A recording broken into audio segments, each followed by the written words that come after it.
Extracts from the letters of Hazur Maharaj Sawan Singh Ji to Seekers and Disciples, 1919 to 1948.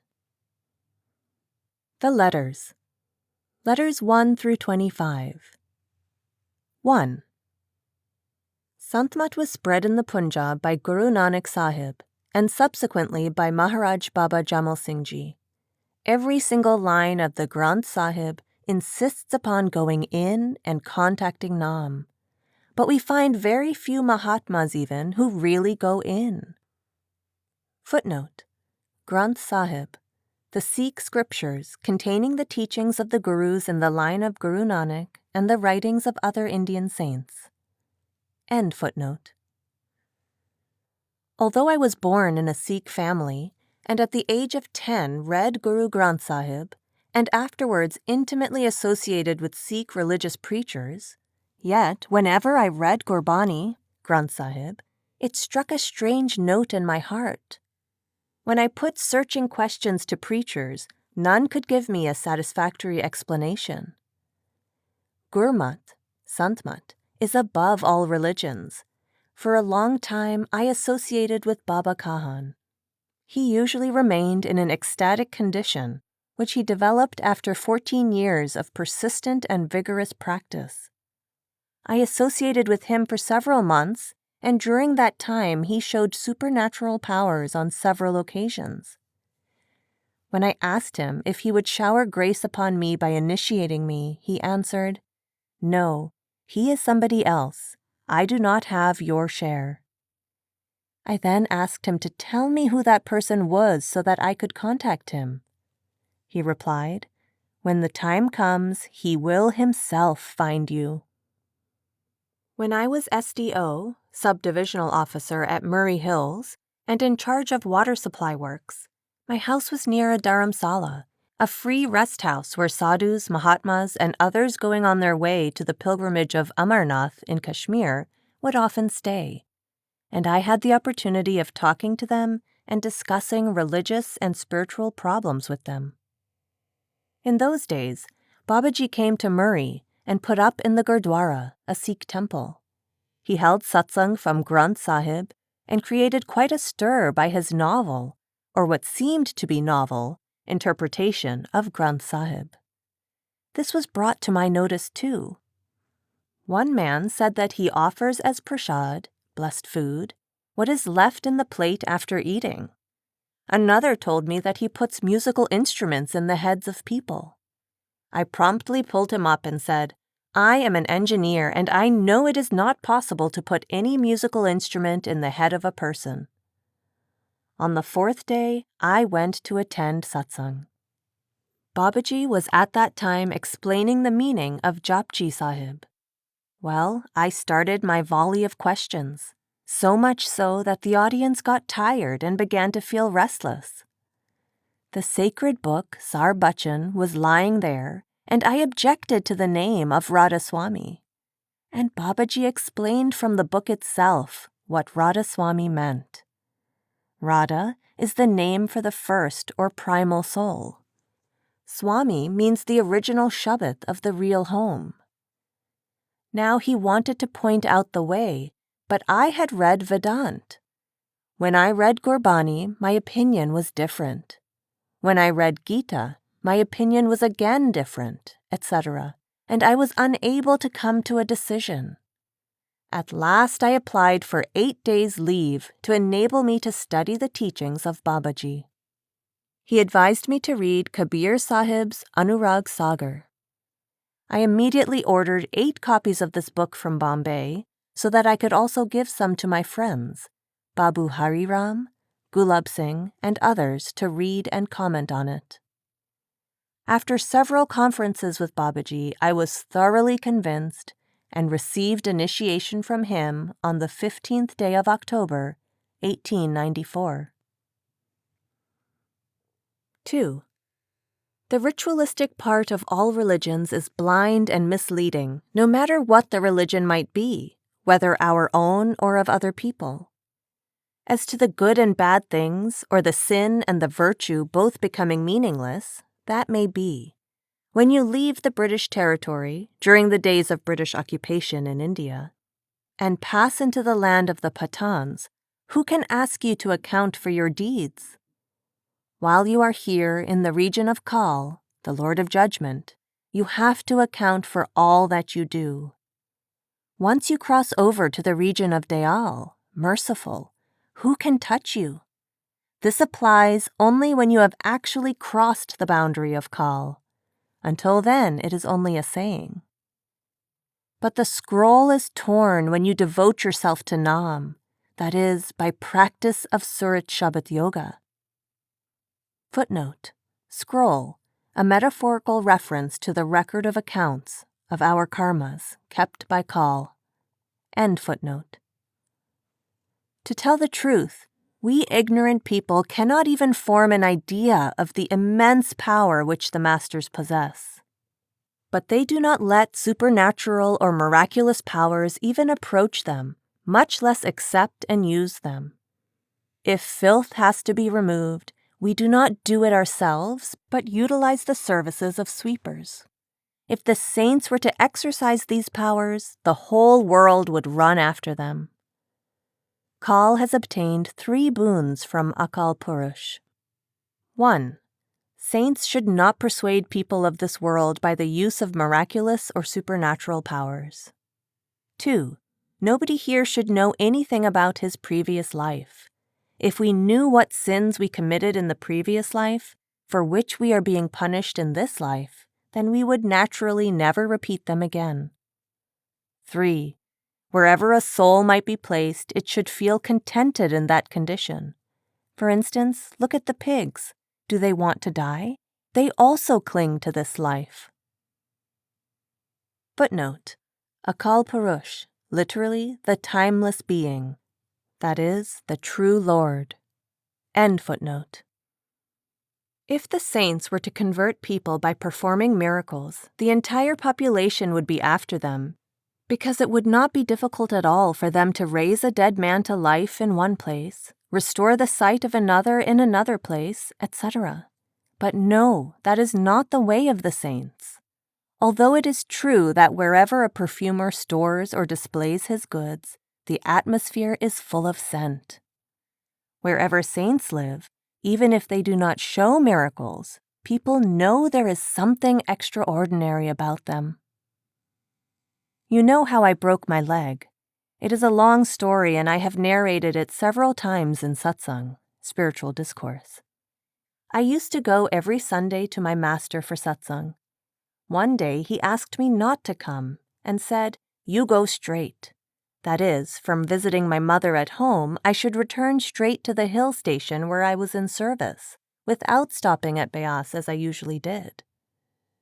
When the train reached the station at Beas, I found Maharaji, Baba Jamal Singh Ji, standing there on the platform. It seemed as if he wanted to say something, but kept quiet. I proceeded to the hill station and resumed my duty. It was my habit to catch hold of the mane of my horse and jump on it while it was going by. But my servant, in my absence and without my knowledge, had clipped the horse's mane. I did not notice that, and as I grabbed for the mane, my hand slipped and I fell down and broke my leg. The fracture was painful, no doubt, but much more painful was the fact that I could neither defecate nor urinate. The doctors even thought that it would be difficult for me to survive. On hearing of this accident, a Muslim overseer who belonged to my district came to me and said, "I am your own man, a sort of family member. I belong to your place. Tell me, please, how can I help you?" I said, "My children are studying as boarders in a school about 8 miles from this place. I do not want them to know of this accident, but I would like you to send a telegram to Maharaji, Babaji."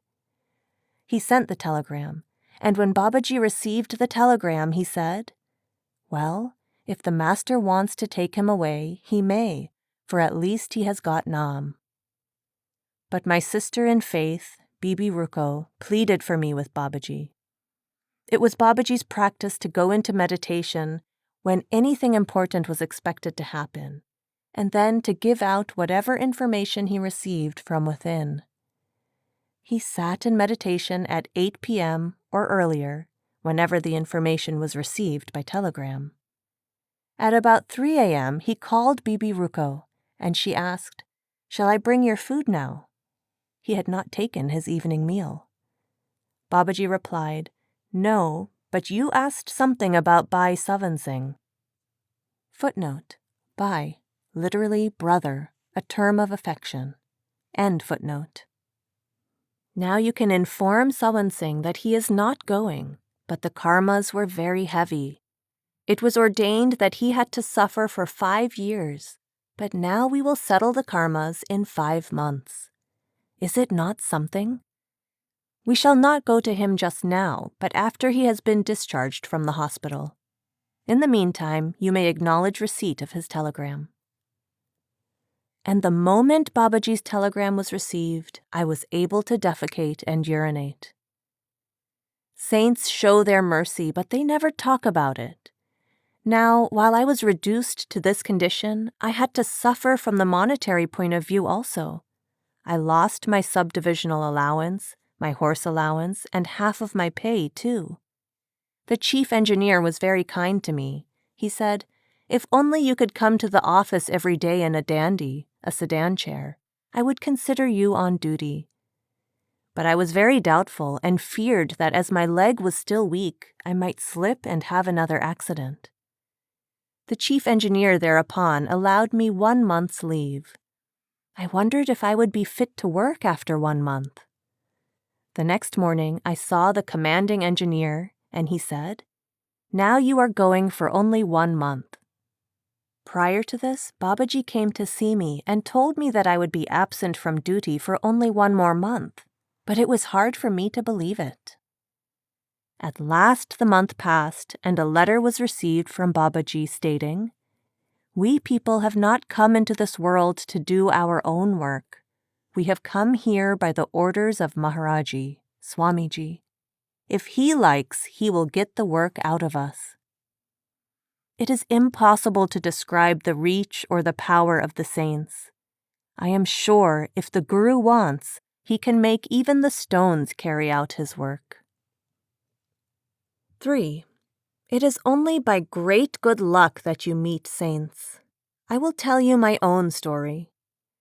If now and then we have the good fortune to come across such people, then we do not believe what they say. Before Babaji came here, to Beas, I am told that there used to be an apparently half-witted fellow, but really a very spiritual person, a mastana, who would often pick up bricks from far and near and make them into small heaps at the place where the Dera is now situated. He was called Khanum the Half-Witted. If people asked him what he was busying himself with, he would stop and say, "This will be a very flourishing place. Splendid houses will be built here. It will be populated just like a city." In those days, there was absolutely nothing here, no buildings of any kind. It was all wasteland and desert.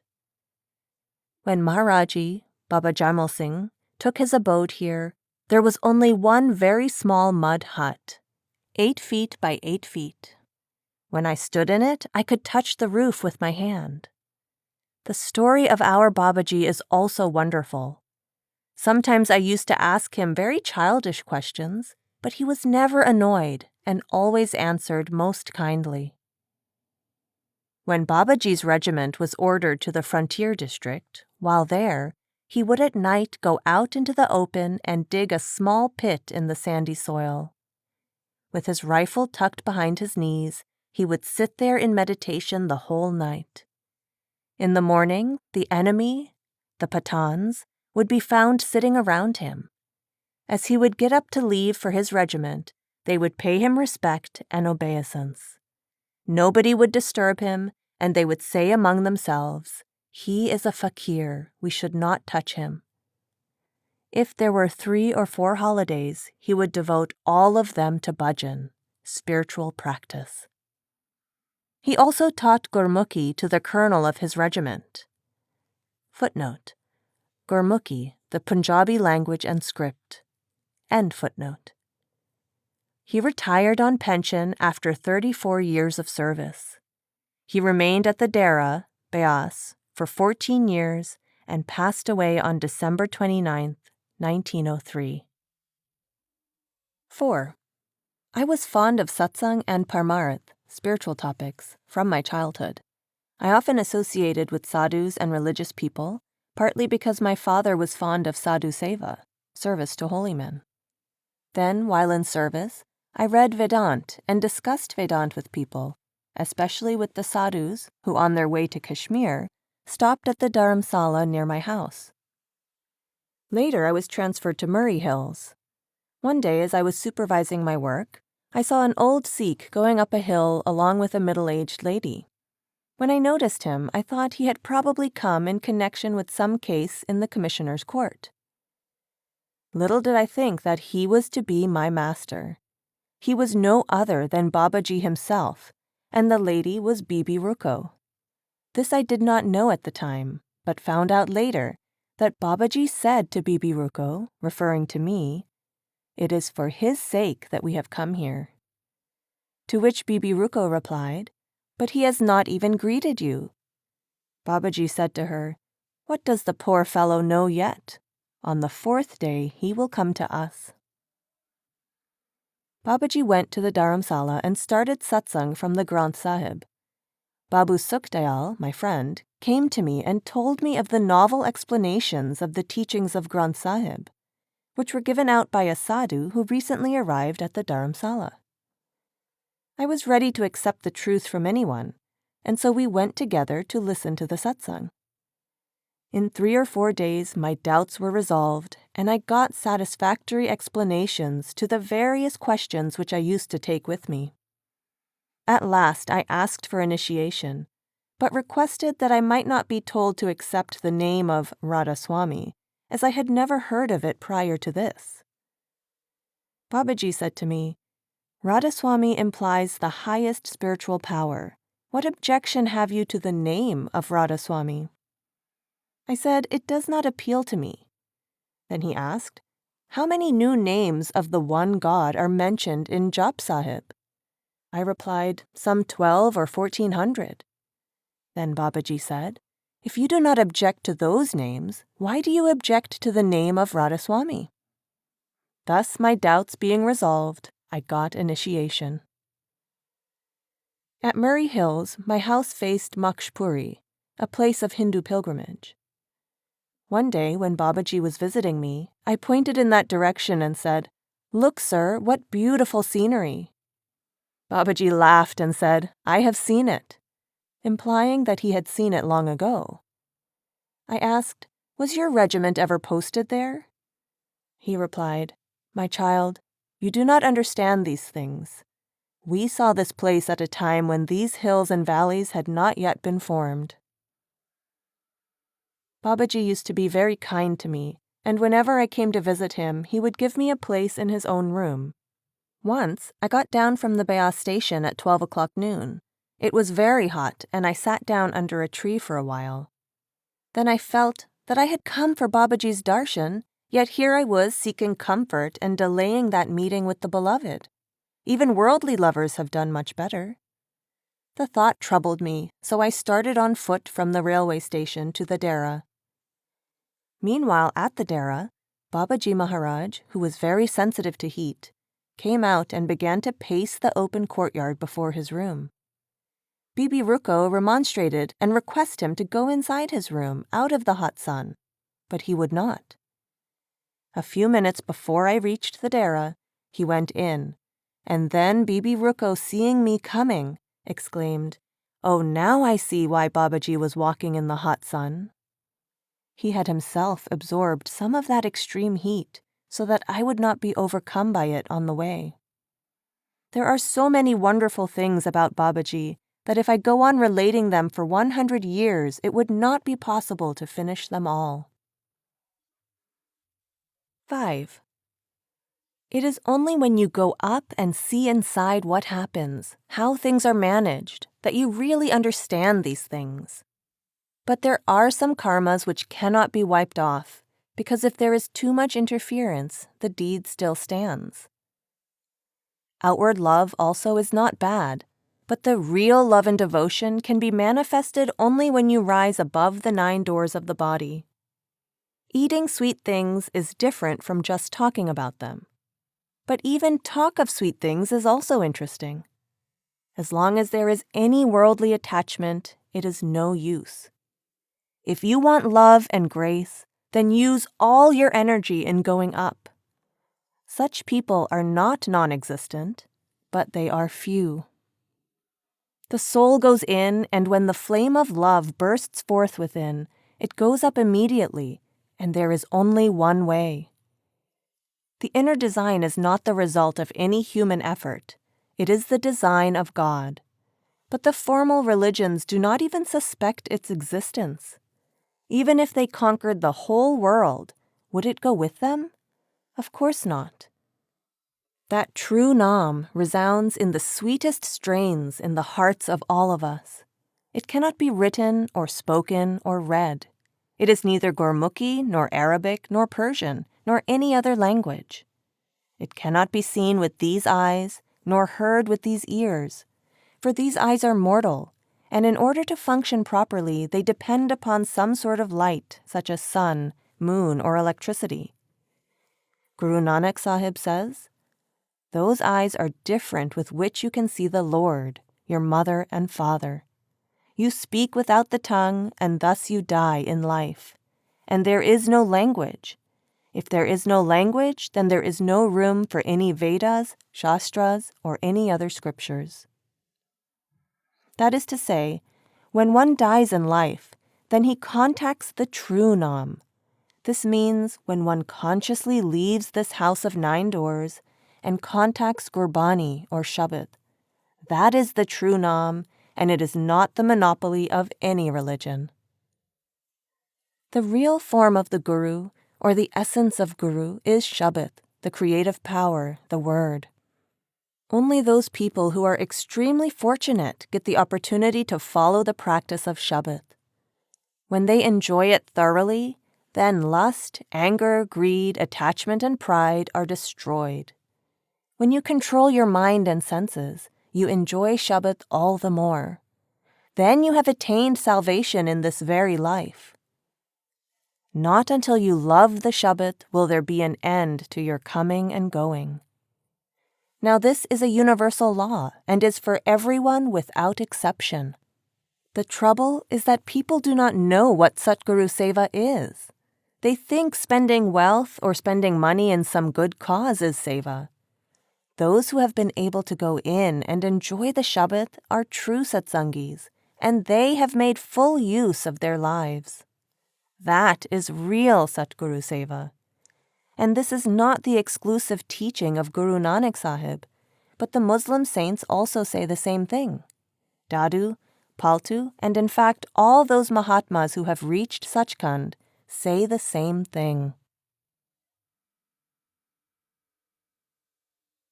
6.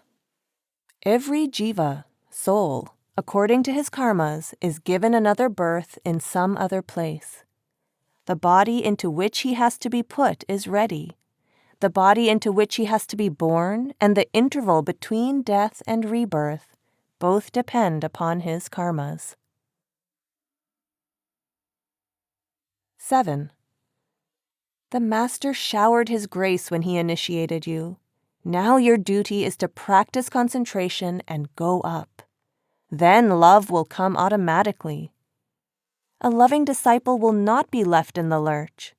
For example, if a child gets dirty, the mother washes and bathes it, and then again takes it into her lap. In the same way, a Satguru, after cleansing the disciple of the effects of his bad karmas and making him pure, takes him up. Whatever we do in this world, we do according to the dictates of the mind. Whether it is eating, drinking, seeing friends, entering into new relationships, all these things are of the mind. In fact, the world does not worship God, but worships the mind, because it obeys the dictates of the mind only. 8. Many people practice Simran, repetition, But all credit and all glory to him who practices Simran without any desire. If one has not gone up and opened the door, then he is no better than an animal. When we are attending to our daily duties, our mind is usually not occupied with them, but is wandering.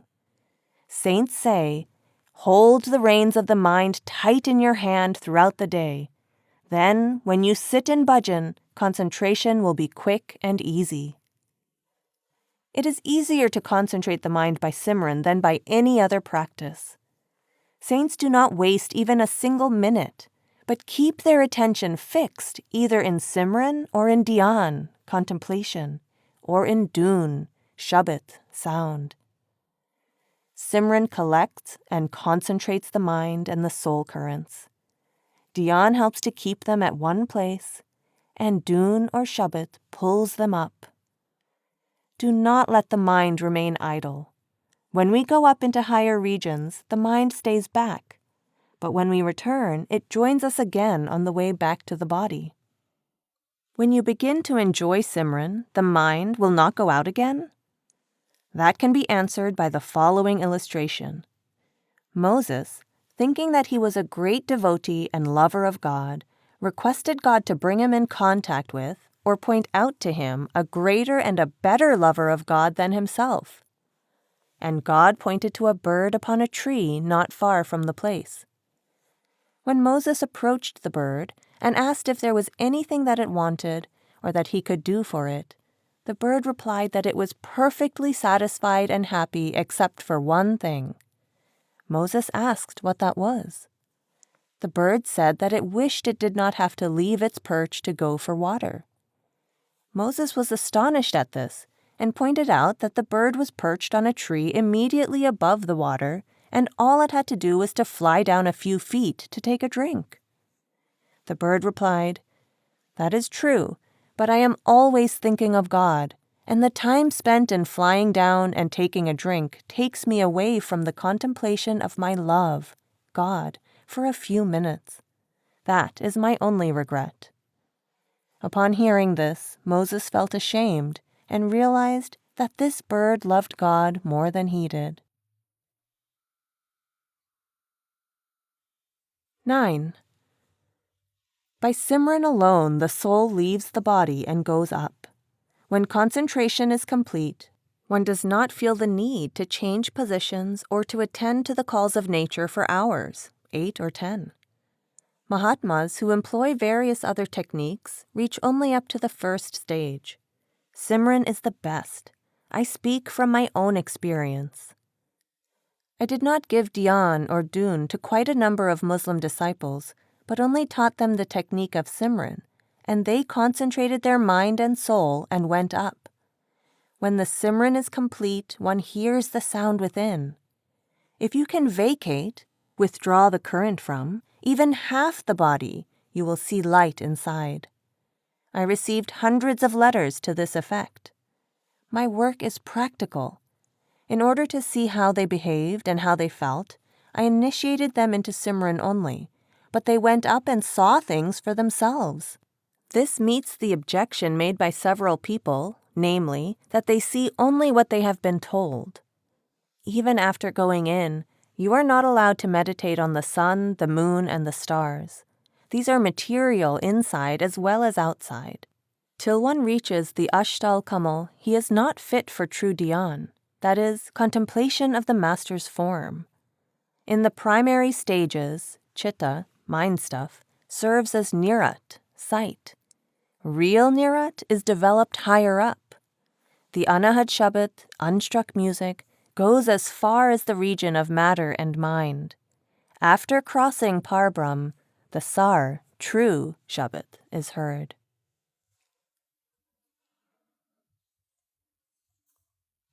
(10) Of the 3 phases of spiritual practice, the first is Simran.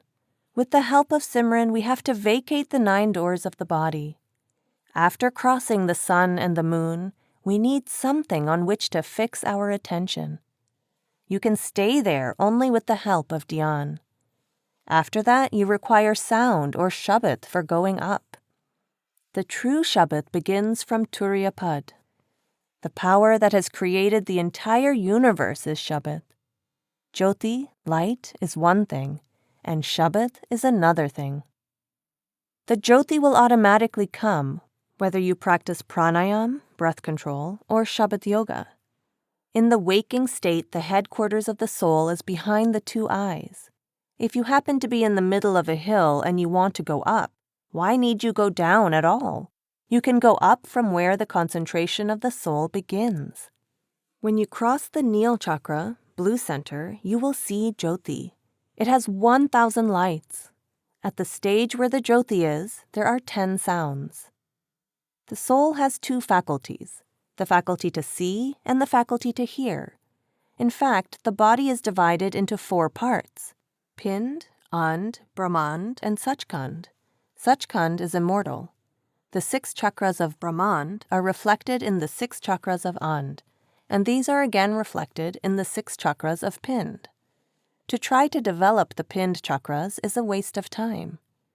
Vedant goes only up to Brahm. That is, the goal or the end of the Vedas is Brahm. It is the 2nd stage according to Sant Mat. Sant Mat takes you to the 5th stage. Shabbat is of 2 kinds, Varnatmik and Dhunnatmik. Whatever can be written, read, or uttered, or pronounced is Varnatmik. First of all, there is the sound which is made by the tongue, and then that which is muttered in the throat. The 3rd is that which is spoken in the heart. The 4th is made in the Nabi, navel center, by the yogis, with the help of pranas, vital force. These sounds can help you only in concentration, but no further. We have to withdraw the soul out of the 9 doors, cross the sun and the moon, and go beyond that. The humming sounds in the ear you can hear even now. The true Shabbat you will hear when you reach the region of Jyoti.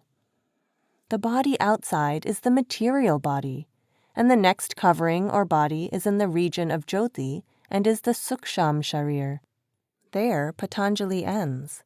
Patanjali takes you only to the region of Purush and Prakriti, the first spiritual region. It is only in the region of Parbrahm that you are able to shed the 5 tattvas, elements, and all the body covers. Then the soul's own light will be equal to the light of 12 suns. Then you will realize that you are Atma, soul. When you have realized that you are Atma, you will have a longing to know Paramatma, God. The Jyoti or the light exists on account of Shabbat. Where there is no Shabbat, there is no Jyoti or light.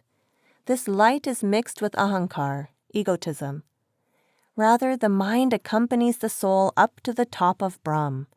You would realize, or meet your guru after you have crossed the sun and the moon. But he can take you up only as far as he goes himself. We do not need the pranas, we only take the mind and soul up. Atma becomes Paramatma only in Satlok. So far you go with the help of light.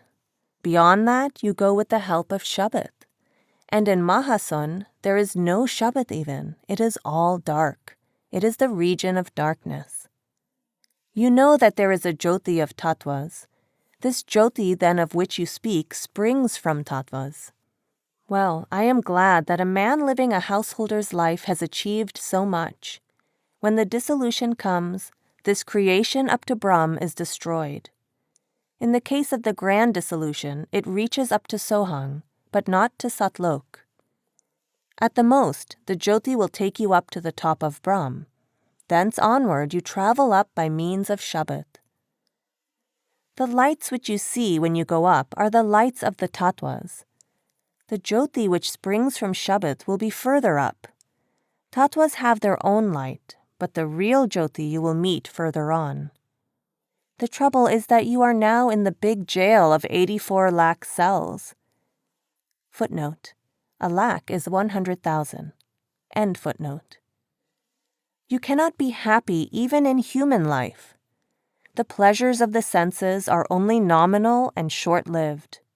Besides, everyone has his problems and sorrows. One's daughter is a widow, another's son has left a widow, yet another is groaning under a load of debt and all types of adversity.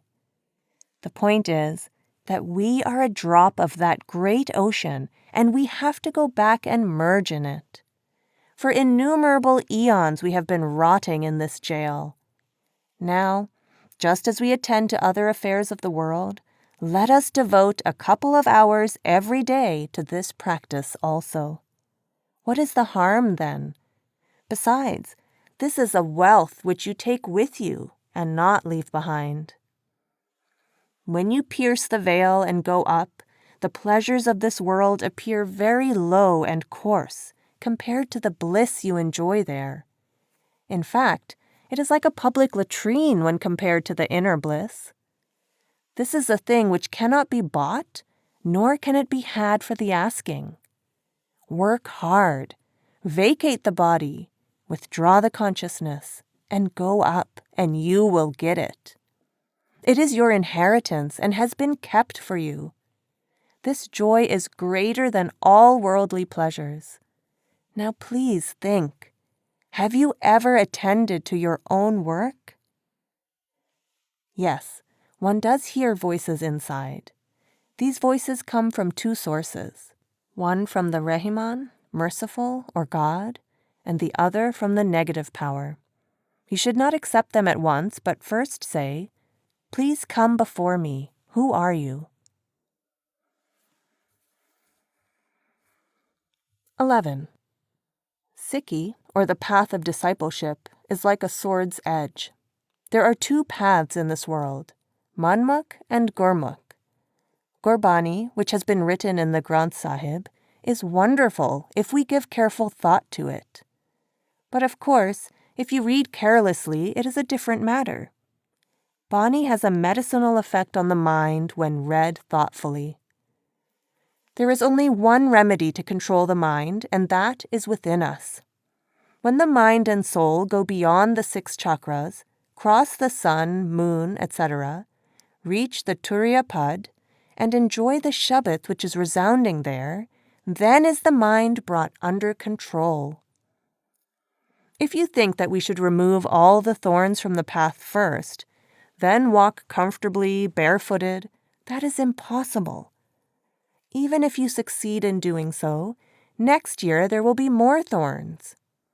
If, on the other hand, you put on heavy boots, then you can go about as and when you please. Whatever is to happen has already been ordained, and that will happen. Tulsidas says, "First the pralabit, destiny, was made, and then this body. The wonder of it is that we still feel so discontented." Before a person is born, his entire life or destiny is settled. A rider wanted to take his horse to drink water. Close by, a Jat was working at his Persian wheel, so he took his horse there. The creaking sound of the Persian wheel made the horse shy, and it drew back. The rider thereupon asked the Jat to stop working the Persian wheel, and the fellow obeyed. When the wheel stopped, he again took the horse to the gully into which the water had been flowing from the well. But by the time the horse reached there, all the water had run out. The rider then requested the Jat to work the wheel again for a few minutes.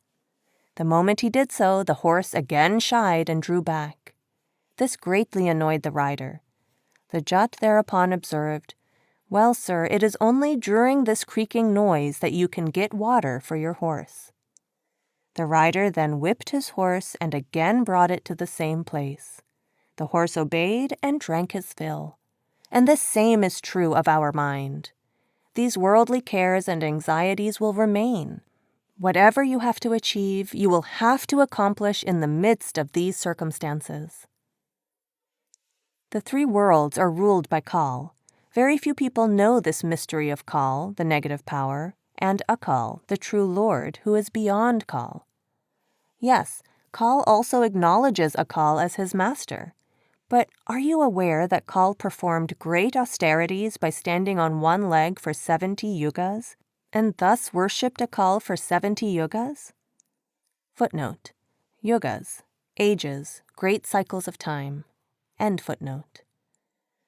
It was in return for this that he was given this kingdom of Triloki, 3 worlds, to rule.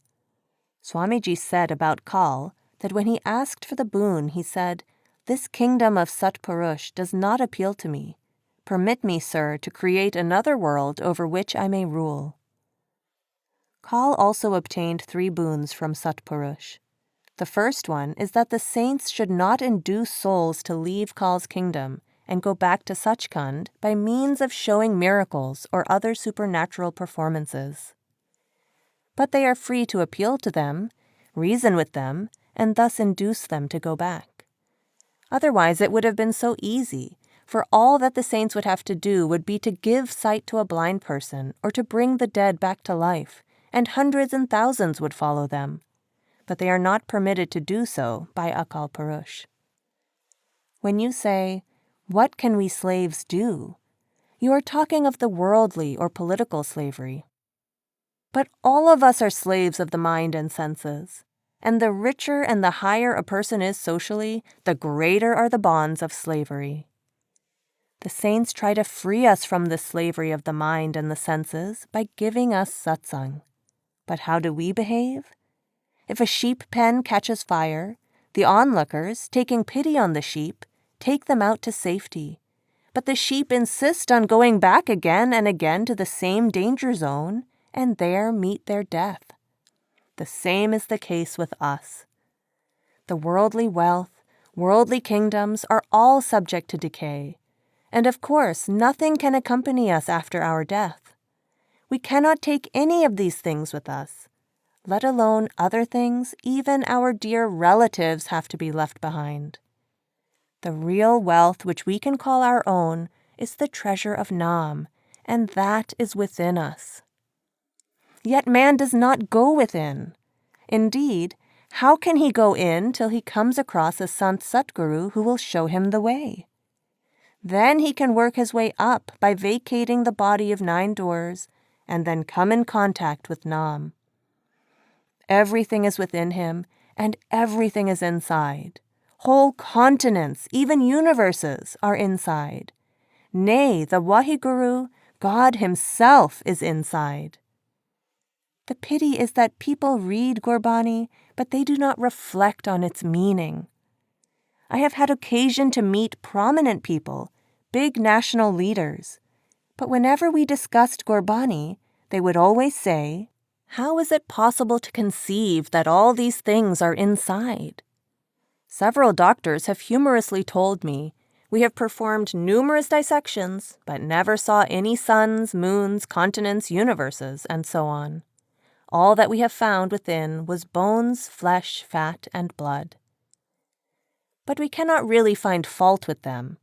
If they had come across a Satguru and learned the way from him to go in, they would have found that these things are not within the physical body, but are located behind the mental veil. Make the mind motionless, and then you will see everything.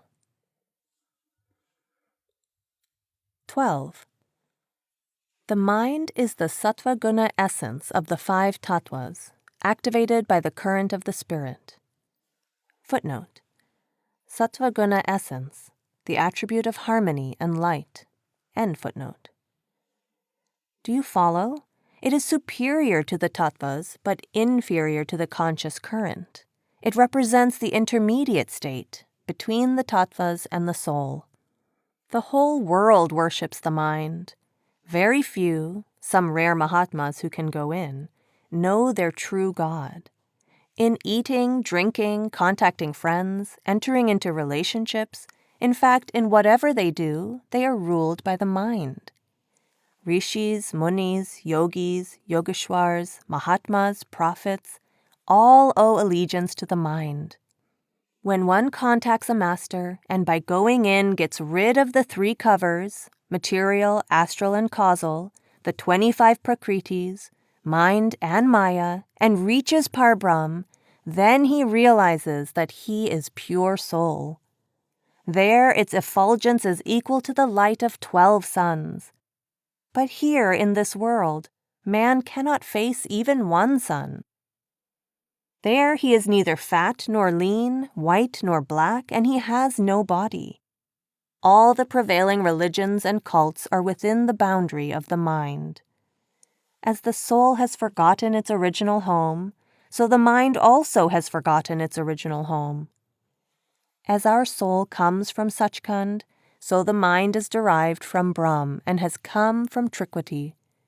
Great yogis and yogeshwars have been tossed hither and thither and have been ruled by the mind. You may read the Hindu Puranas and satisfy yourself on this point.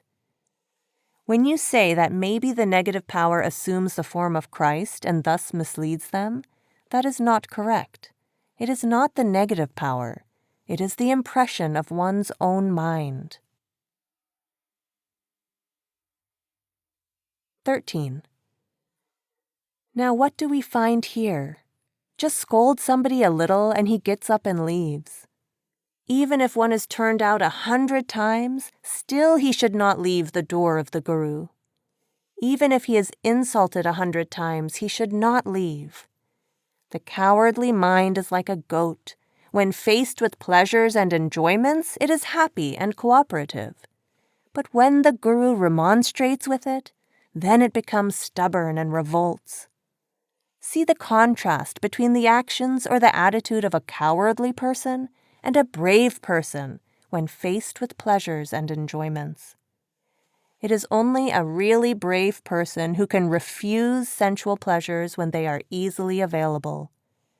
The poison to the soul is in his hand, yet he forgoes it.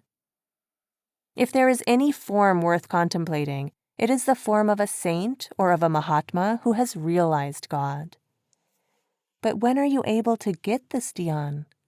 When you cross the sun, moon, and so forth. If the nirat is not developed, no real progress can be made, even if you go on hearing the sound all your life. Surat and nirat are the two great qualities. If the nirat is not developed, the veil will not be rent, even if you go on listening to the sound all your life. I say, even if you are not able to put in much labor, try to develop love for a Mahatma or for a realized soul. If you really love a saint or Mahatma, then, asleep or awake, you always think of him. Where would you go after death? You go to the place of the person on whom your thoughts have been dwelling all along. This is the verdict of our Shastras as well. 14. If faith in the Master or faith in Nam is lacking, there can be no progress. From the time the satsangi is initiated, the Master looks after him from within. Do not ask the Master for something which is improper. Ask only that he should keep you in touch with Nam and God. Saints do not interfere with pralabdha. The ideal of the saints is to accept the will of the Lord. The Master will give those things to the disciple which he thinks proper. Sometimes the disciple craves wealth, honor, sons, daughters, but the Master does not grant his prayer. It is here that the people err. One son was ill and did not live, so he gives up the Master. Another has lost a case, and he says, "Give up the Master." As the mother tries to look after the child in every way, the child also has some duty towards the mother. The disciple should try to develop love and devotion towards the Master and not sit idle. When he gets a Master and receives initiation, it is his duty to do bhajan zealously and reach Sachkhand. 15. When I was in the hospital on account of the fracture of my leg, one day when I was meditating, Babaji's form appeared before me. Babaji, or rather what seemed to be his form, said, "If in a case of emergency meat and drink are used, there is no harm."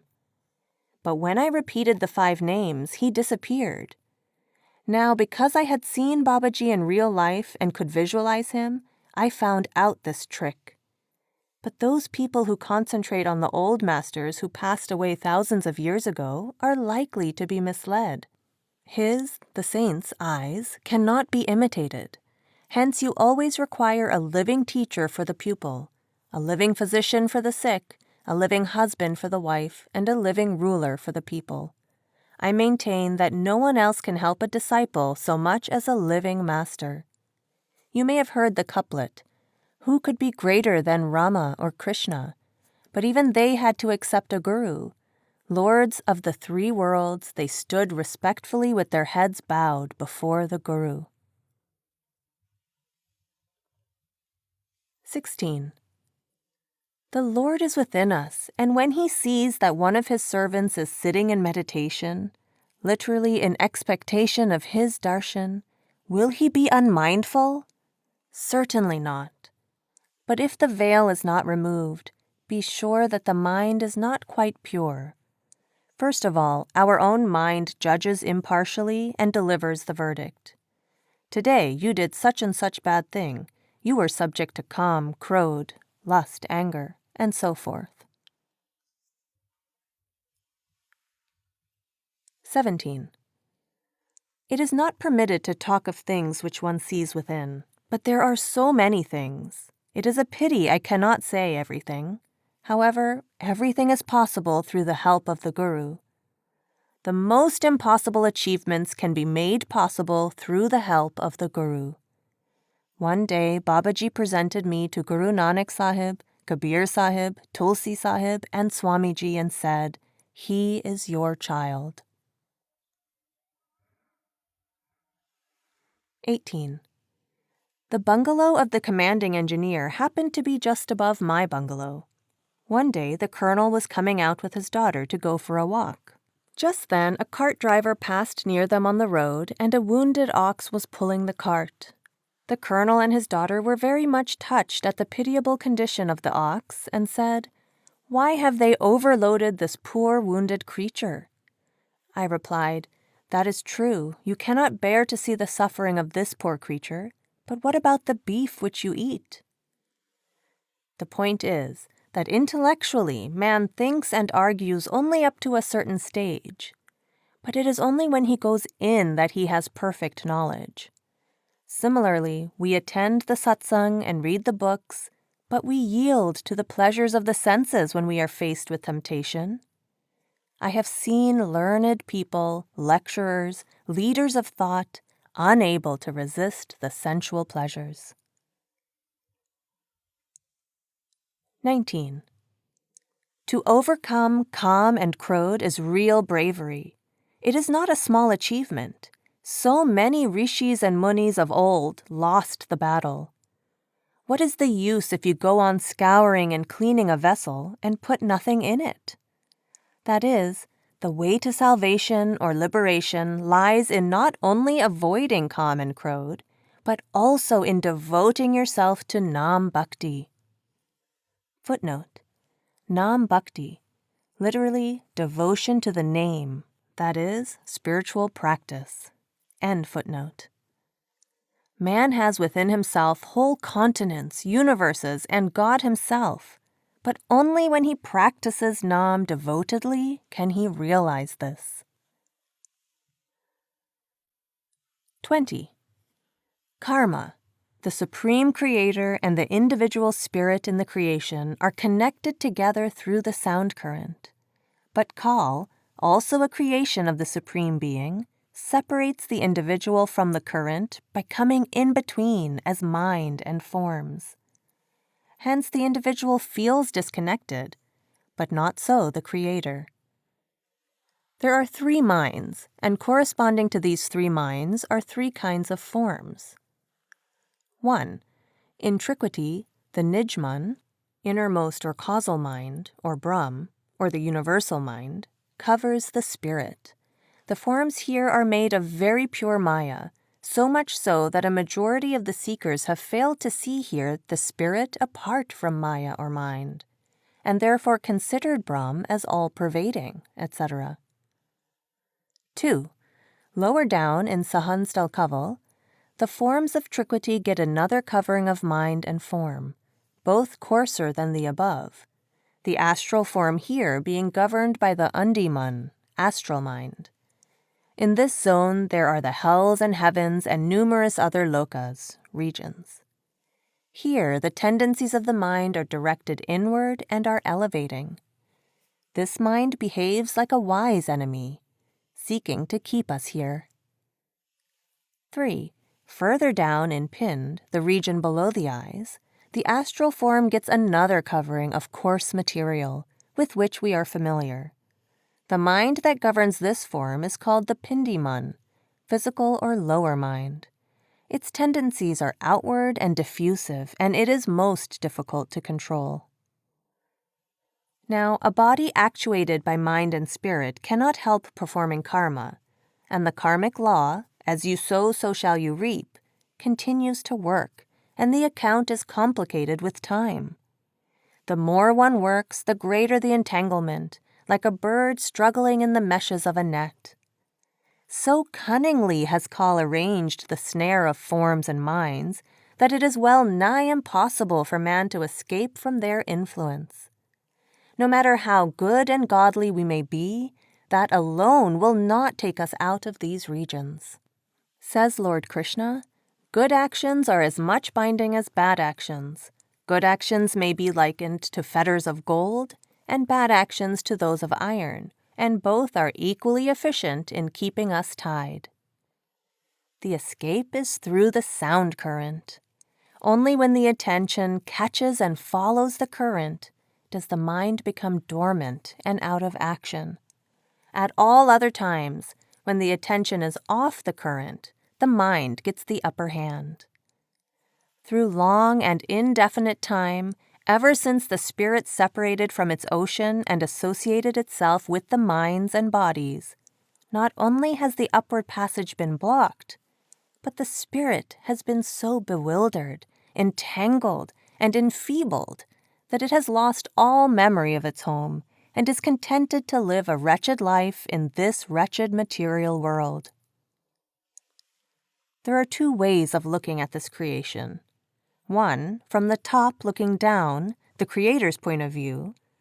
Two, from the bottom looking up, man's point of view. From the top, it looks as though the Creator is all in all. He is the only doer, and the individual seems like a puppet tossed right and left by the wire puller. There seems to be no free will in the individual, and therefore no responsibility on his shoulder. It is his play.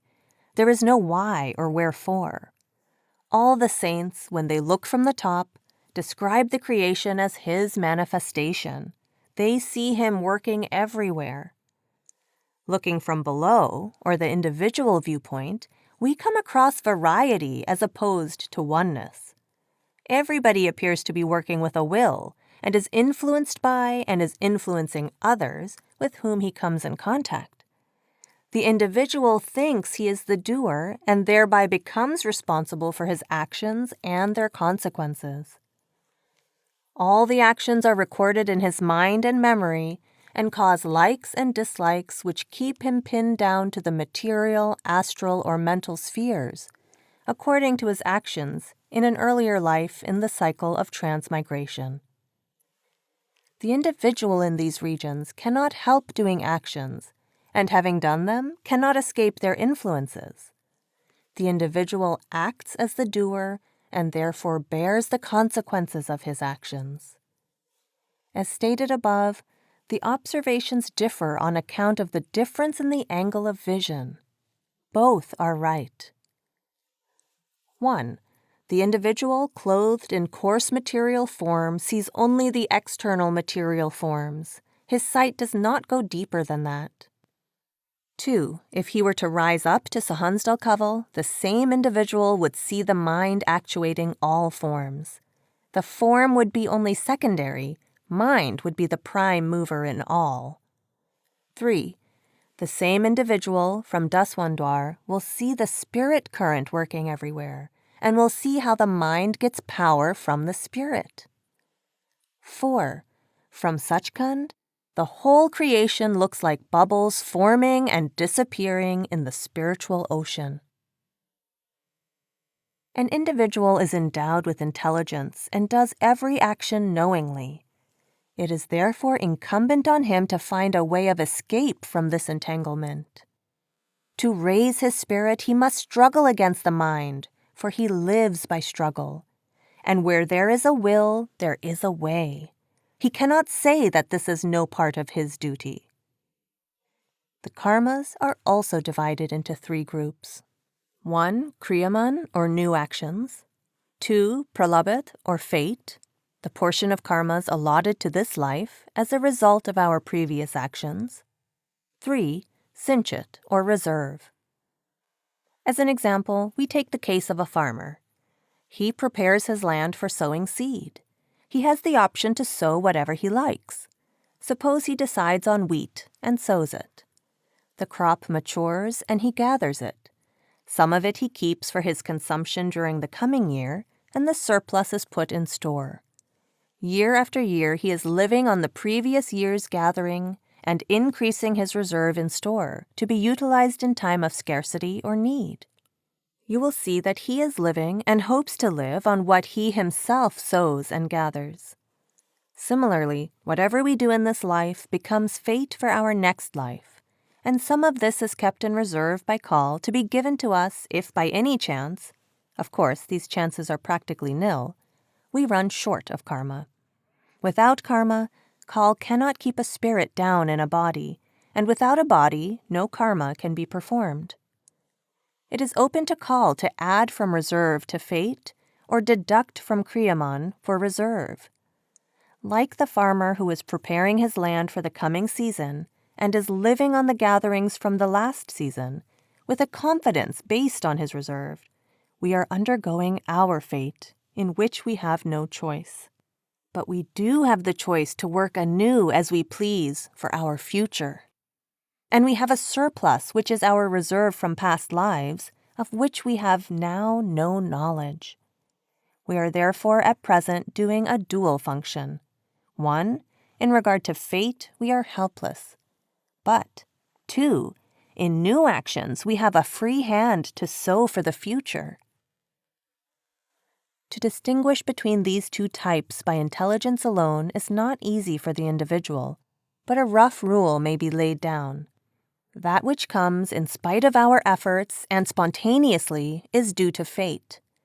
But those whose attention is concentrated and who have access within can read their fate easily. It is an open book to them. Now, in the physical body, actions are done by the mind from the heart center.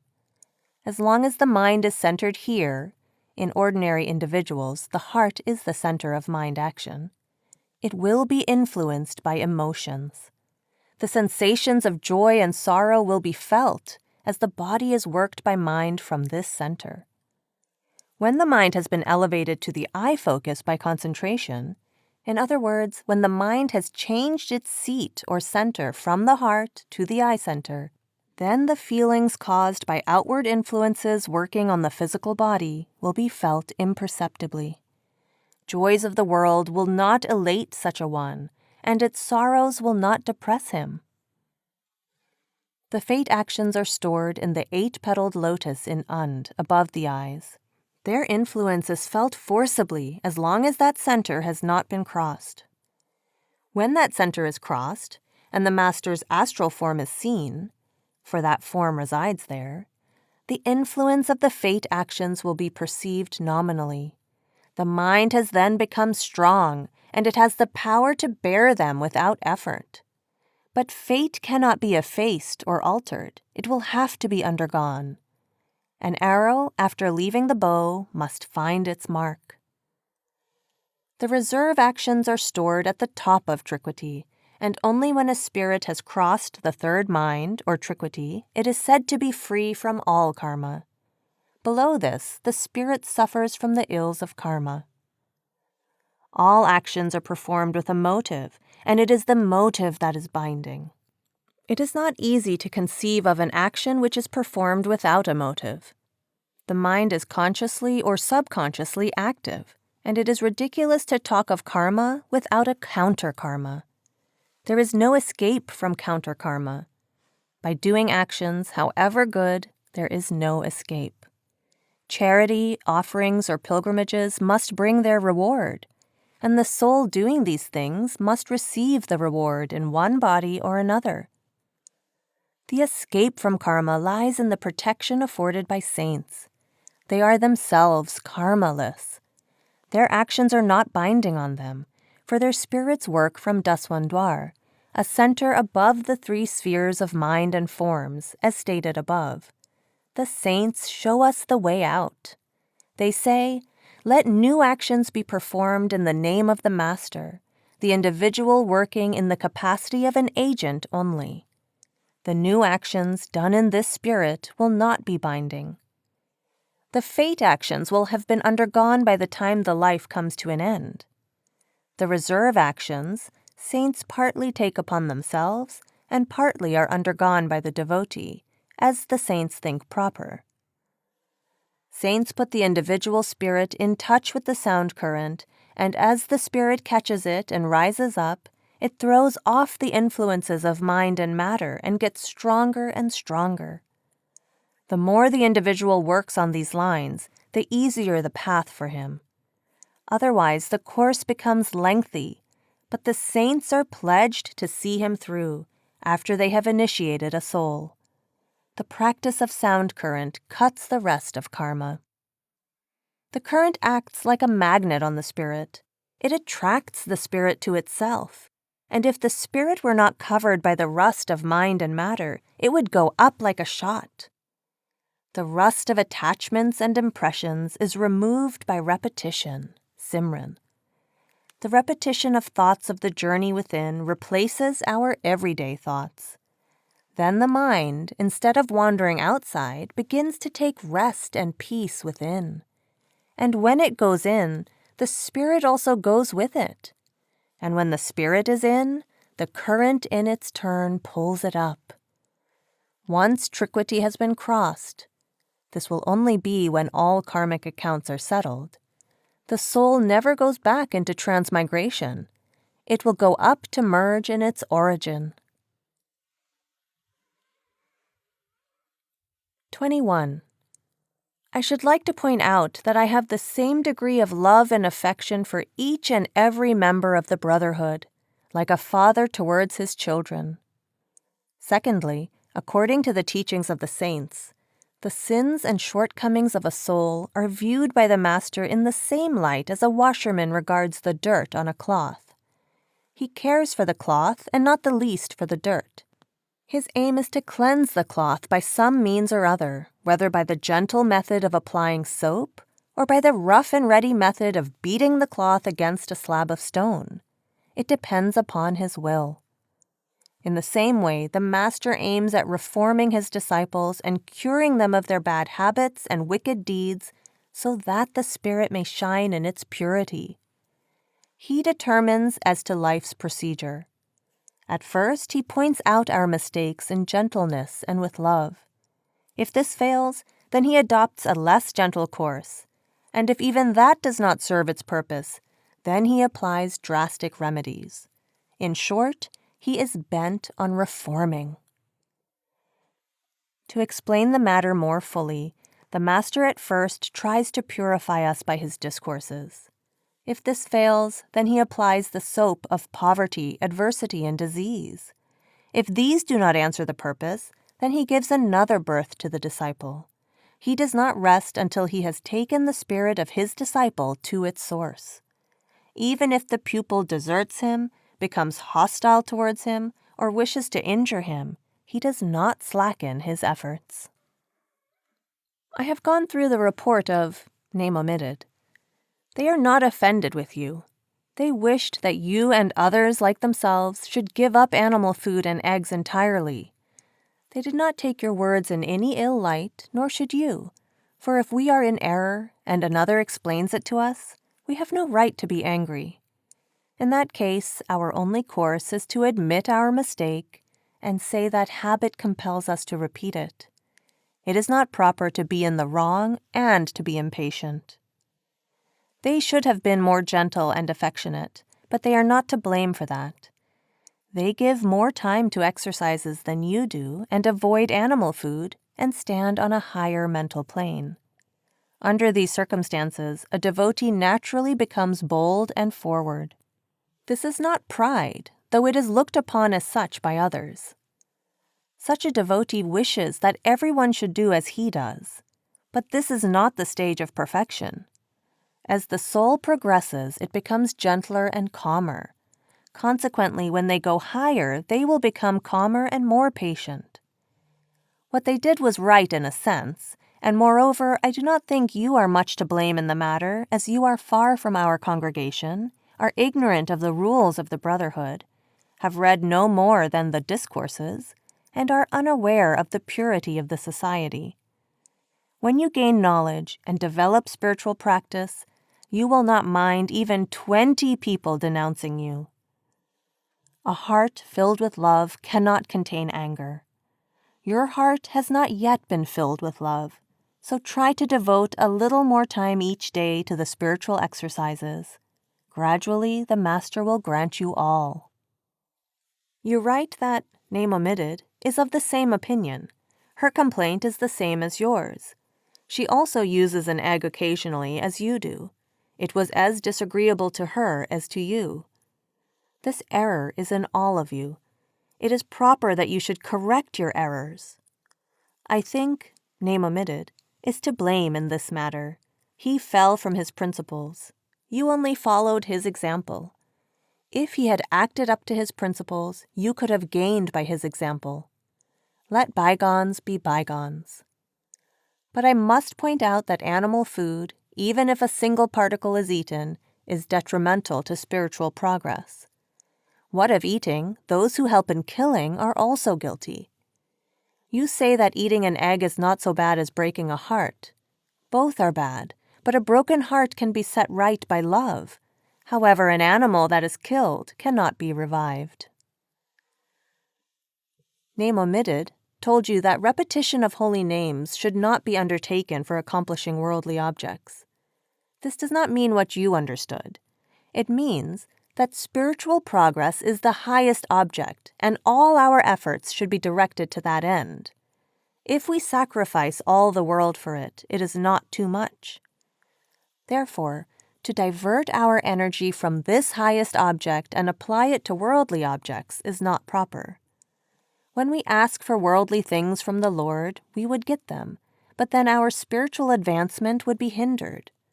Had we applied our energy to spiritual progress, we would have reaped greater benefit. The saints of the highest degree never ask for anything that is perishable. They ask for the Lord, from the Lord. As Kabir says, "What should I ask of thee? Nothing is permanent. Everything is passing away, even as I behold." This means that everything is perishable except the Lord, and that he, Kabir, was not going to ask for perishable things. He needed the Lord and nothing else.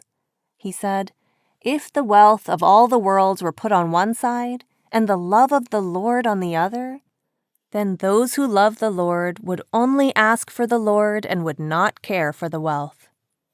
He who is filled with the love of the Lord is followed by all the world." The other reason is that gain and loss in this world depend upon our karma. Many of our efforts are bound to fail on account of our karma, as they are not destined to accomplish their purposes. If we apply repetition of the names and spiritual exercise to gain these purposes and fail, then our faith in the Lord will decrease because he did not grant us our wishes. That would lead to hindrance in our spiritual progress and love. Our duty lies in doing our best in worldly business and being content with the result as the will of the Master. There are many on the path who have not penetrated into their interior and who have not beheld the Master in their internal vision, nor have they crossed the stages of anger and lust. They do everything as dictated by the lower mind and excuse their misdeeds by saying that the Master activates them or that the Creator causes them. Now this is the trick played upon them by the lower self. The bad deed is due to our low desires, and we hold the Master or the Lord responsible for it. Until our soul goes up and beholds the Master inside and can talk to him there, we should ascribe every blame to the dictates of the lower mind and not to the Master. When we have had the vision of the Master inside, and we have reached a very high spiritual plane, only then we can say that whatever is done by Him. In that state, there is no sin, as sin lies in us and not in the Master. Therefore, a spiritual devotee should be careful against being deceived by the lower self. He should be gentle and forgiving. If you had the real spirit of practice in you, you would have laughed over what, name omitted, said to you, and would not have given way to anger. Not even 20 of them would have been able to ruffle your spirit, which would have been powerful and patient. Then I would have said that the sound current has produced effect in you. But instead of that, you not only lost self-control, but also your companions became perturbed, which was not proper. I would advise that all of you should clean your minds of mutual accusation and remonstrance, and increase love and affection for each other. Each one should admit his or her mistake, ask pardon of the other, and grow in love and faith. But I do not mean that repetition should be given up. Repetition must be done in the mind so that none should hear it. It is intended to still the mind and not to show off. The important point is that the mind should be brought under control. It plays subtle tricks and has tricked many before you, even the prophets and incarnations. I have seen many whom the mind has made dance to any tune or act upon its dictates, while the people think that they are visited by Holy Spirit or that they have taken their soul to a high plane. The evil tendencies lie in the mind, while it ascribes them to others. The path of the saints is the true path. Therefore, it is a great sin to mislead people by external show. The company of such people should be avoided. It is probable that my words may be unpleasant to you, but it is my duty.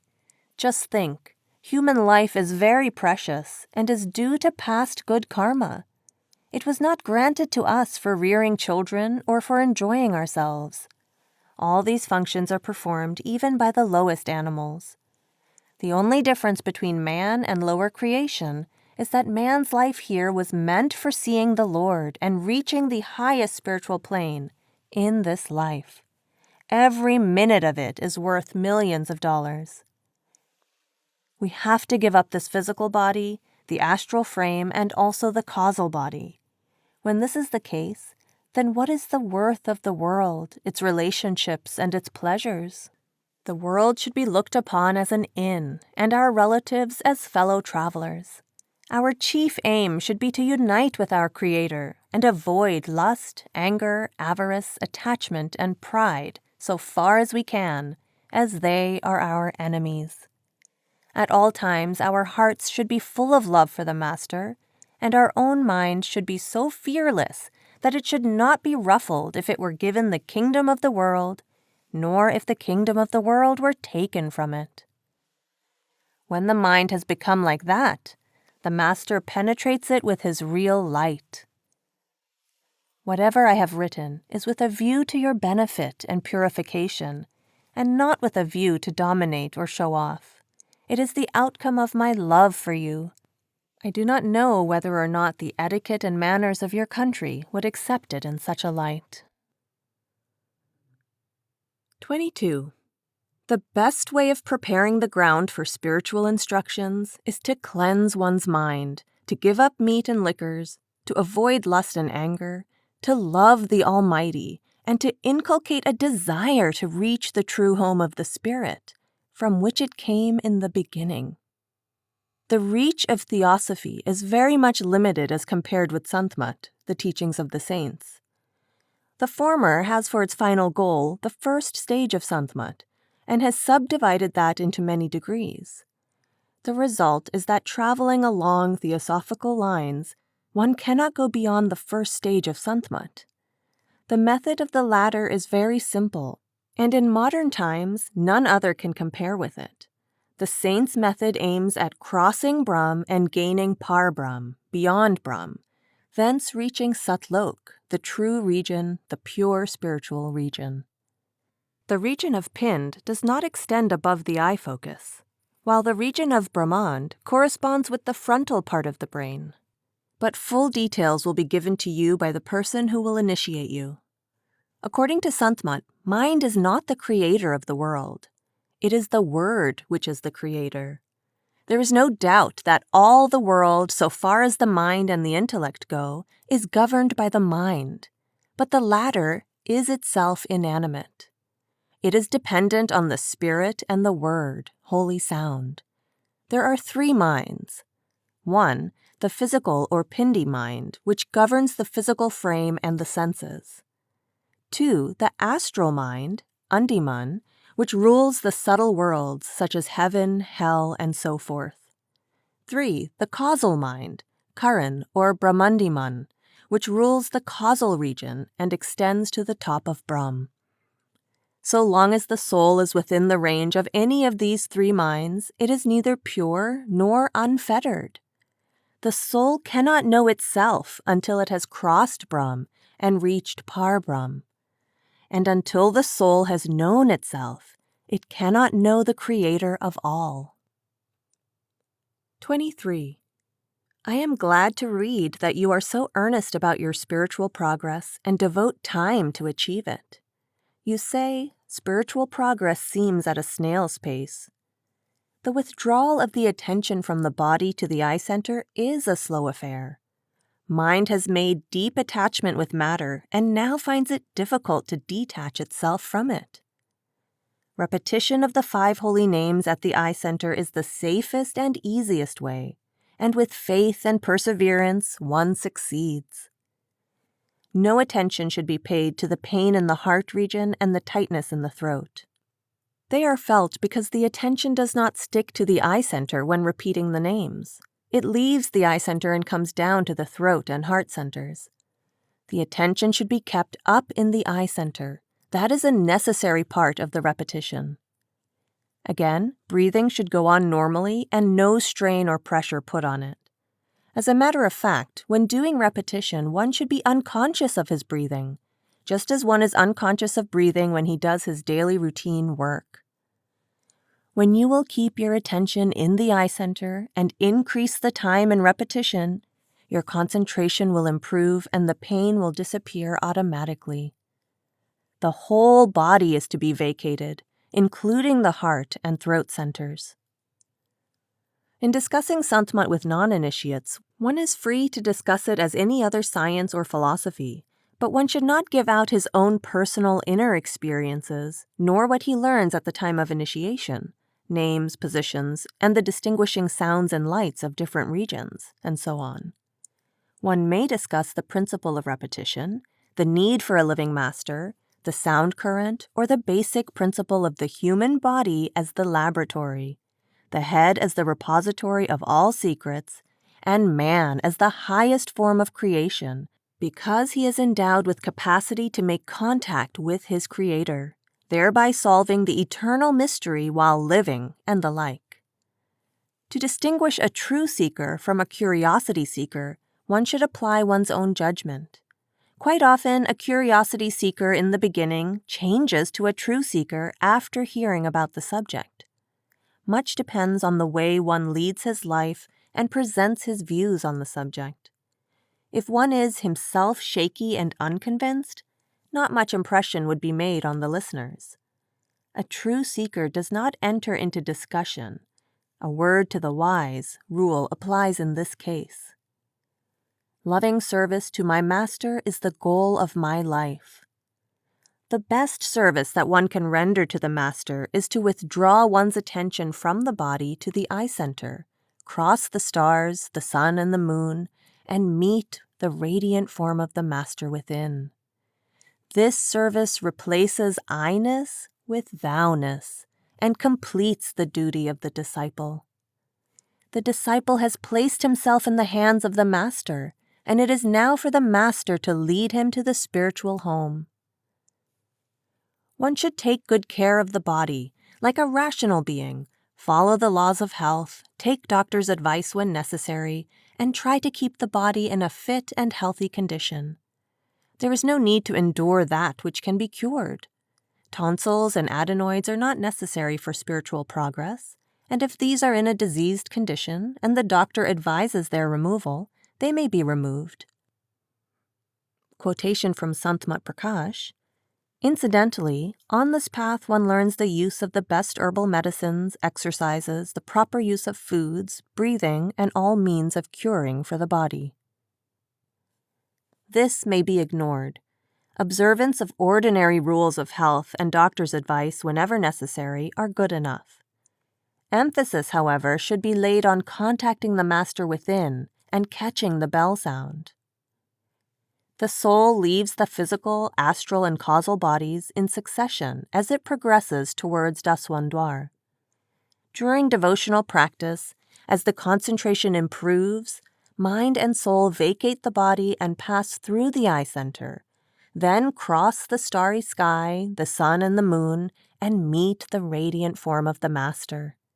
From there onwards, the Master's form acts as guide, and the journey is made in the company of the Master. 24. Every item of old karmic debt has to be paid. Kal demands his pound of flesh. I give you an instance of my master, Baba Jamal Singh Ji. At the request of a satsangi, he went to Ambala to hold satsang for a few days. When 2 days had passed, the satsangi recommended an intelligent, influential person of the place for initiation. Babaji asked the satsangi not to recommend him, but to recommend another dozen instead if he liked. The satsangi insisted, and the master yielded on one condition, that after the initiation he would leave the place at once, and no one should insist on his staying there. The conveyance to leave the place was arranged for, and the man recommended was called in and initiated. Master returned to the Dera at Beas and for 10 days suffered so much from dysentery and fever that nobody had any hope that he would survive. I happened to see him then. I had come on short leave. On inquiry, I was informed that he could not refuse the request of the devoted satsangi. Saints are very tender-hearted and merciful. The man initiated had an enormous amount of ugly karmic debt to pay off. The karmic debt was paid through suffering by himself, Baba Jamal Singh Ji. All cases are not so bad, but no initiation is possible without payment of karmic debt. People may be thinking that saints lead a life of ease. They have crowds of followers and so forth and so on. But the saint's duty is most difficult. He carries a heavier responsibility than a captain of a ship in a storm. This sea has a bottom and shores, but compare it with the sea of existence through which saints guide the soul and make it one with the One. The more your soul is elevated, the better your service. There is no doubt that pretenders in the garb of saints have done enormous harm, but such is the case in other walks of life as well. This cannot be helped. Nam and Kam are two of the vernacular terms used in our literature. Nam means word or sound current, and Kam ordinarily means lust or passion or indulgence in the sensual desires, as opposed to self-control.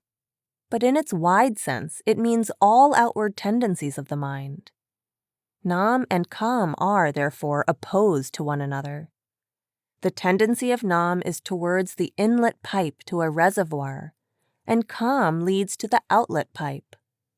The reservoir may be filled if the inlet pipe is large and the outlet pipe is small, but it cannot remain filled if the outlet is wide open or even leaking. And the sooner the outlet is stopped, the faster the reservoir will be filled. Now, take Pind, or the physical body, as the reservoir. So long as the attention is at the eye focus, it is filling. But when the attention is running below the eye focus, it is leaking. And the lower the attention below the focus, the faster it is leaking. The sensual center is located very low.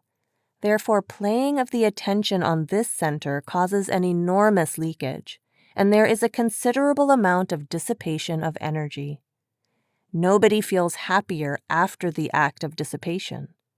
That act is a happy act if it leaves you happier. Kabir compares Nam and Kam to day and night, respectively. Day and night do not go together. If there is day, then there is no night, and if there is night, then there is no day. If attention is given to Nam, there is no Kam, and if it is given to Kam, there is no Nam. The same idea of reservoir and inlet and outlet pipes may be extended to And and Brahmand. The world is the design of Kal and Maya, the negative forces. To keep the soul down, they based the structure of the world on couples, man and woman. If both man and woman were to catch the sound of Nam and rise up, both would be free. Here, one holds down the other. And because we have not seen the other side of the whole picture, we take our present existence and our surroundings as the normal affair. Strictly speaking, we are living an abnormal life. Soul combined with mind and matter is an abnormality. Soul, the queen of royal blood, enjoying the company of servants and sweepers, is an abnormality. By holding the attention at the eye focus, we are to fill the pinned reservoir. By holding it at Trikwati, we are to fill the Und reservoir. And by holding it at Sachkhand, we are to fill the Brahmand reservoir. If leakage, wide or narrow, is permitted, then the filling is delayed or perhaps may never even be up to the pinned level. The law admits of no exceptions. The longing for Nam means turning your back on Kam. Turning your face to one means turning your back to the other. Saints find human nature weak. They make it strong step by step.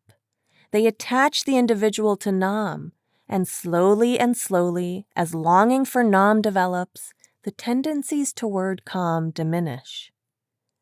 Those who indulge in Kam for the sake of indulgence are doing no good to themselves.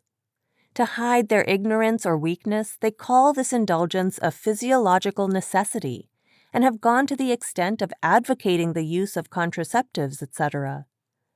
All that is due to the weakness of human nature. Those who indulge for the sake of children should try to control themselves when they have the required number of children. Now, what fun is there in having big families which they cannot support? The rest of life is spent as a family donkey carrying its load. Again, to indulge after conception, and so long as the child is dependent upon the mother, is something inhuman. Here again, to defend our weakness, we may propound any code, but weakness is weakness, and no amount of defense will convert it into strength. To rise up is a slow process, but to fall from a height is sudden. Kam is a sudden fall of attention. Saints emphasize the grandeur of Nam and bring it again and again to the attention of those who come in their contact. They advocate looking up while the world looks down.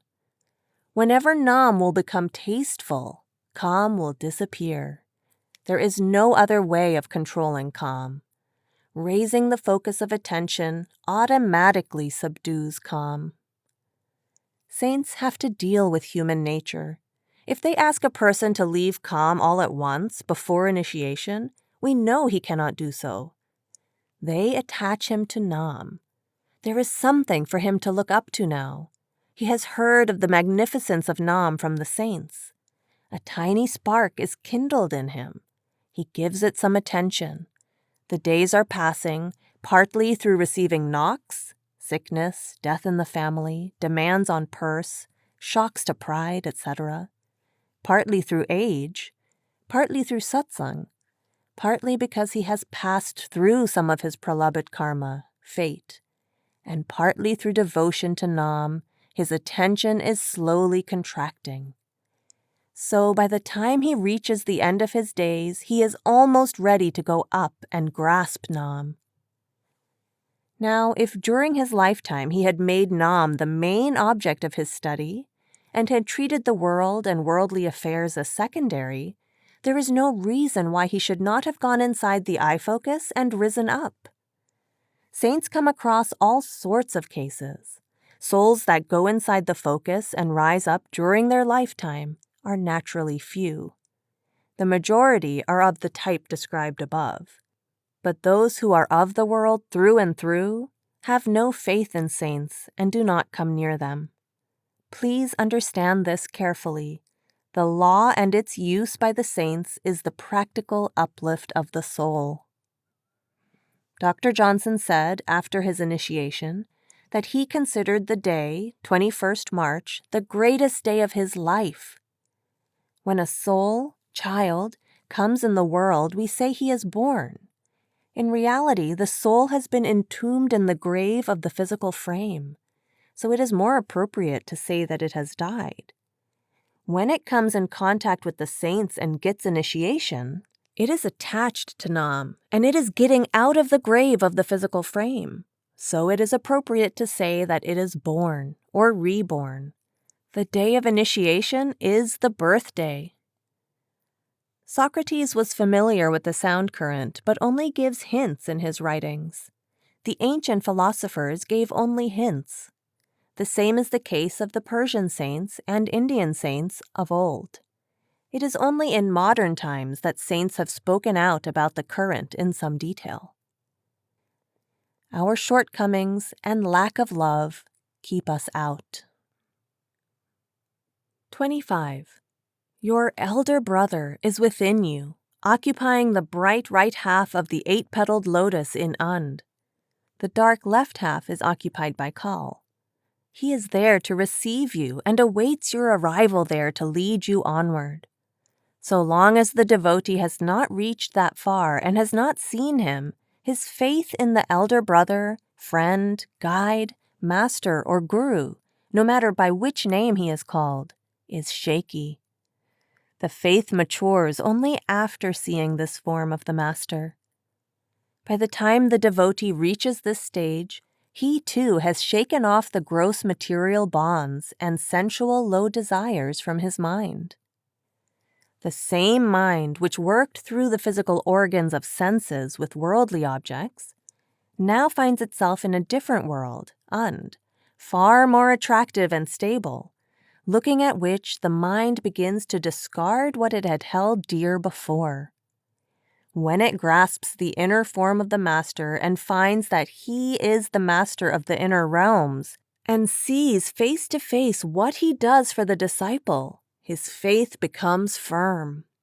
Whatever hymns and songs of praise and devotion that the disciple may compose to express his love and yearning for that form, he fails to express himself as he would like to. There is nothing in this world to which that form could be compared or likened. Like the bride returning from her husband, when questioned by her sister companion as to the pleasure of meeting the beloved, the disciple expresses himself in silence and a smile. That is his greatest eloquence. This inner form of the master has a magnetic influence which holds the mind and soul of the disciple there. Before that, the process of concentration is a struggle. You bring in the attention, and the mind is running out again. Sometimes you may succeed, and sometimes, oftener, the mind succeeds. Therefore, patiently and determinedly enter the arena daily and stick to the focus. As the scattered attention collects in the focus, the mind narrows down its sphere of run, calms down, and begins to be withdrawn from the extremities of the body.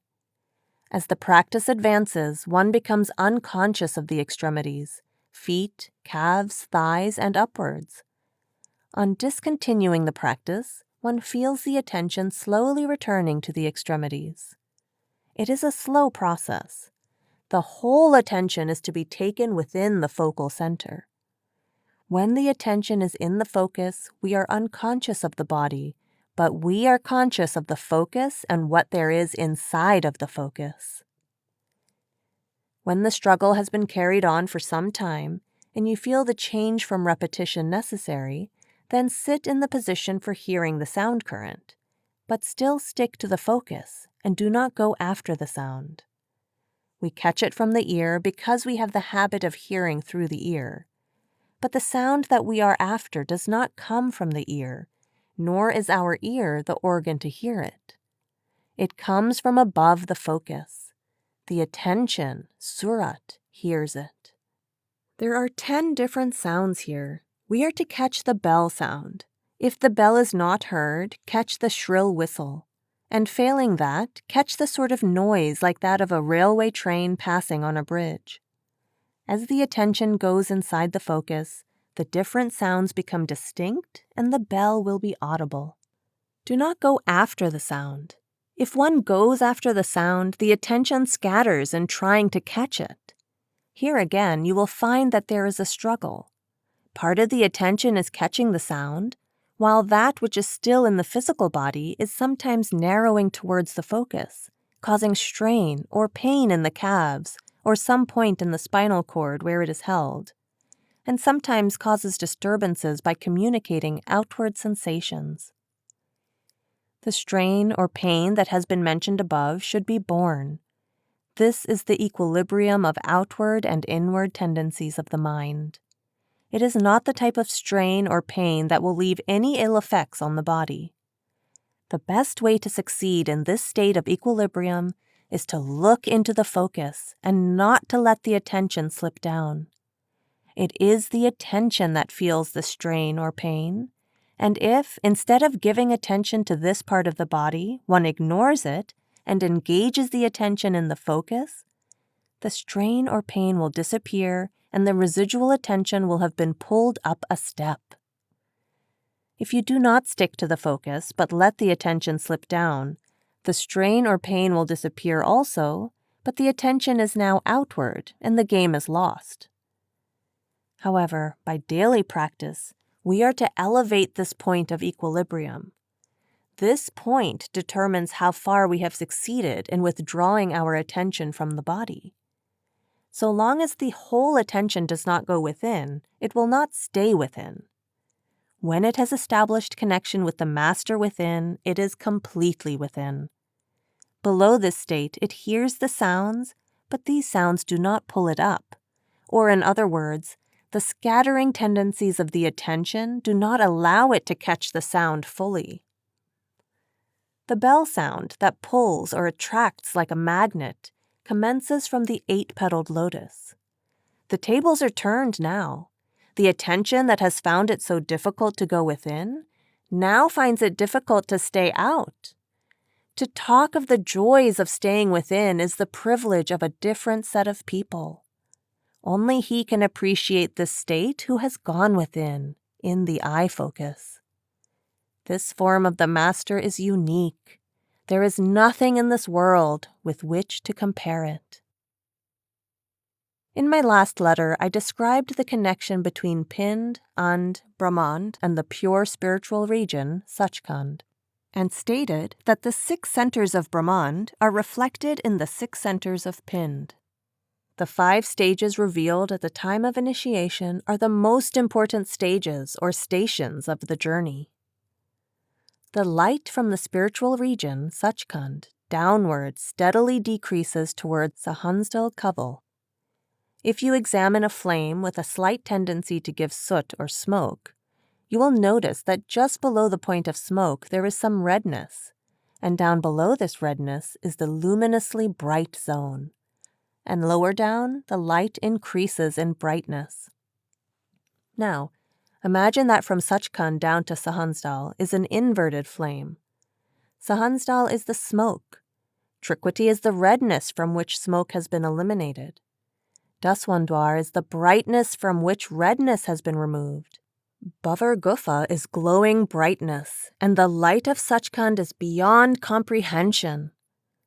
Although, by analogy, Sahansdal has been called smoke, yet its 1,000-petaled lotus, with 1,000 little candles and a big central candle flame, is the final stage of many a prevalent faith. I hope you will understand why Triquity with its red sun is located below the bright full moon of Daswandwar. The light increases and the sound becomes continuous, finer, and sweeter towards Sachkhand. The sounds of the current at the various regions have been mentioned as resembling the sounds of material instruments, like the bell, guitar, and so forth. But in reality, there is no comparison. To give you an idea in the best way that it can be given, one has to resort to that which you are already familiar. The unknown is explained in terms of the known. Guitar and so forth are the nearest approaches of sounds known to us here in this world, to give some idea of the sounds of the current heard at the different regions within. These lights and sounds are the characteristics of those regions, and any soul that goes within must see and hear the lights and sounds characteristic of the regions through which it is passing. The current is continuous from Sachkhand downward, but it produces different sounds in different regions. Just as if you strike your stick against a wall, wood, stone, or metal, it produces different kinds of sounds. The current is within us always. We could not live without the current. The current is life. The sound is going on within without any interruptions, and so is the light within. Why do we not see the light and hear the sound? The reason is that our mind is shaking. Our attention wanders. One does not see the reflection of his face in agitated water. The moment the water is still, the face becomes visible. If the water is muddy, the mud brings in an additional disturbing factor. So purity of mind and calmness are the prerequisites to see what lies inside the focus. When sitting for the exercise, throw out all other ideas from the mind. Just as Pind, And, and Brahmand are not the abode of soul, Sachkhand is its abode, Pind and And are not the abodes of mind as well. Mind is derived from triquity. Soul and mind are both misfits here on the physical plane. They are never at rest. How could anybody be at peace in someone else's home? Both are in search of their home and have carried on this search, nobody can say since when, ever since they left their respective homes. Soul is misguided by mind, and mind by senses, and senses by objects of sense. Objects control the senses control the mind, and mind controls the soul. The whole order is thus reversed. With proper guidance, mind should control the senses, and the soul should control the mind. What a shame that soul, the child of Sat Nam in Sachkhand, is subservient to senses, and senses are hopelessly attached to material objects. Let us now reverse the order. With Master's help and guidance, let us commence the journey back. Make the mind and soul, or attention, occupy the focus at the eye center and leave the senses helplessly behind. Dissolve the individual mind in the universal mind in triquity, and take the soul, freed from mind and matter, to regions of peace and bliss, its original home. You have read my letter to, name omitted, where I discussed Kam and Nam. That should give you the basis to understand the sex question in all its phases. If there be any phase of this question which you wish to discuss more fully, I shall be glad to do so. How far may I use my own judgment in telling inquirers about the Sant Mat philosophy, about you and my connection with you and the work generally? One real seeker for truth is better than hundreds of those who inquire from sheer curiosity, or the mere theorists and intellectual gymnasts. You need not waste your time with the latter class.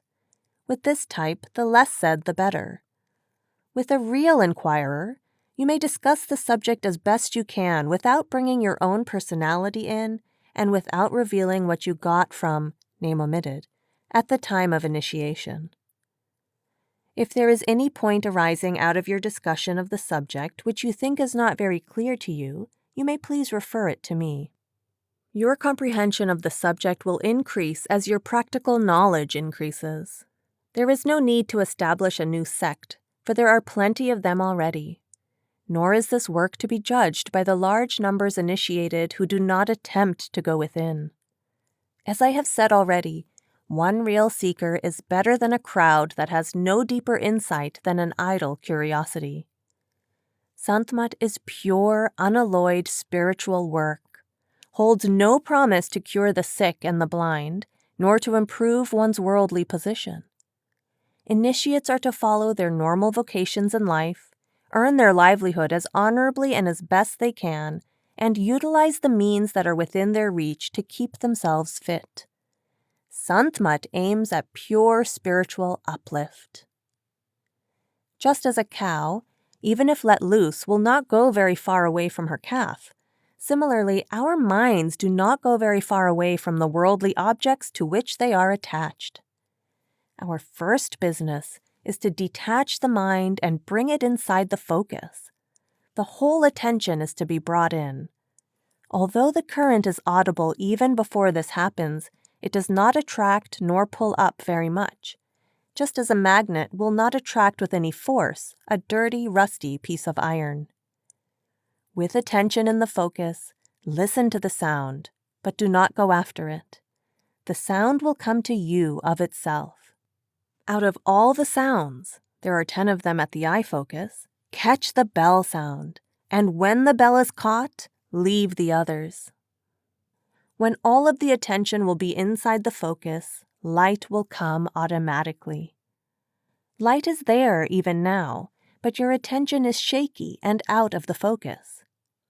Both the powers, the power of hearing and the power of seeing, should be used. The power of hearing, to hear the current, and the power of seeing, to see even the darkness in the absence of light.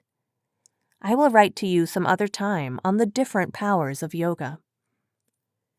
Regarding the time limit to reach the first stage, no time limit can be fixed for an individual, nor is there an average. It is entirely a path of love.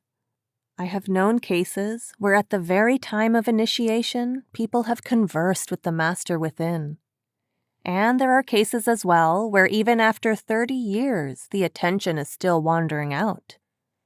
This much is certain, that after initiation there is no going down the scale of evolution below human life. The rise up is bound with the past record of karmas. You may please write to me as often as you like. My reply may be late, but the reply will be given. I am glad that you are working with zeal and faith.